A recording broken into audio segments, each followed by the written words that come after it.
السلام علیکم۔ بسم اللہ الرحمن الرحیم۔ ایک دفعہ کا ذکر ہے کہ ایک ملک میں ایک بادشاہ حکومت کرتا تھا۔ خوشحالی کے دن تھے۔ ایک دن بادشاہ کی ملاقات ایک درویش صفت بزرگ سے ہوئی۔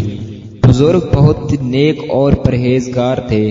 بادشاہ ان سے بہت عزت سے پیش آیا اور ملاقات کے آخر میں اس نے فرمائش کی کہ مجھے کوئی ایسی چیز، تعویذ، وظیفہ وغیرہ لکھ کر دیں جو انتہائی مشکل میں میرے کام آئے۔ بزرگ خاموش رہے، لیکن بادشاہ کا اصرار بڑا تو انہوں نے ایک کاغذ کے ٹکڑے پر کچھ لکھ کر دیا اور کہا کہ اس کاغذ کو اسی وقت کھولنا جب تم سمجھو کہ بس اب اس کے آگے تم کچھ نہیں کر سکتے، یعنی انتہائی مشکل میں اسے کھولنا۔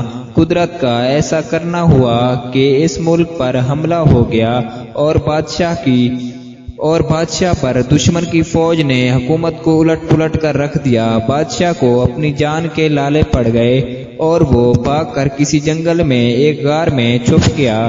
دشمن کے فوجی اس کے پیچھے گئے اور وہ تھک کر موت کا انتظار کر رہا تھا کہ اچانک اس کے ذہن میں درویش بابا کا دیا ہوا کاغذ یاد آیا۔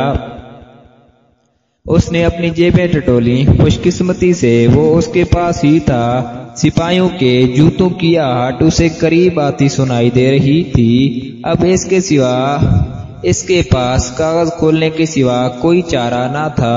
جب اس نے وہ کاغذ کھولا تو اس پر لکھا تھا، یہ وقت بھی گزر جائے گا۔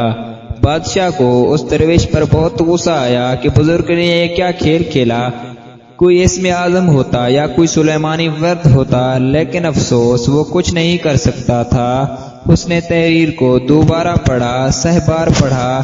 کچھ دیر تو بادشاہ سوچتا رہا، غور کرتا رہا کہ کیا کرے۔ پھر آخر اس نے اپنی تلوار اٹھائی اور سپاہیوں کا انتظار کرنے لگا۔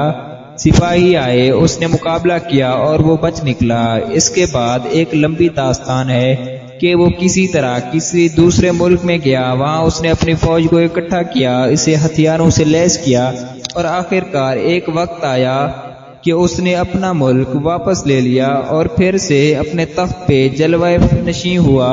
اس کی بہادری کے قصے دور دور تک مشہور ہو گئے اور رعایا میں اس کا خوب تذکرہ چلتا رہا۔ اس کے دربار میں لوگ صرف باہر بادشاہ کو دیکھنے کے لیے آتے تھے۔ اتنا بول بالا دیکھ کر بادشاہ کے دل میں غرور پیدا ہوا اور وہ اپنی شجاعت اور سلطنت پہ تھوڑا مغرور ہوا تھا۔ اچانک اس کے دل میں بزرگ کا خیال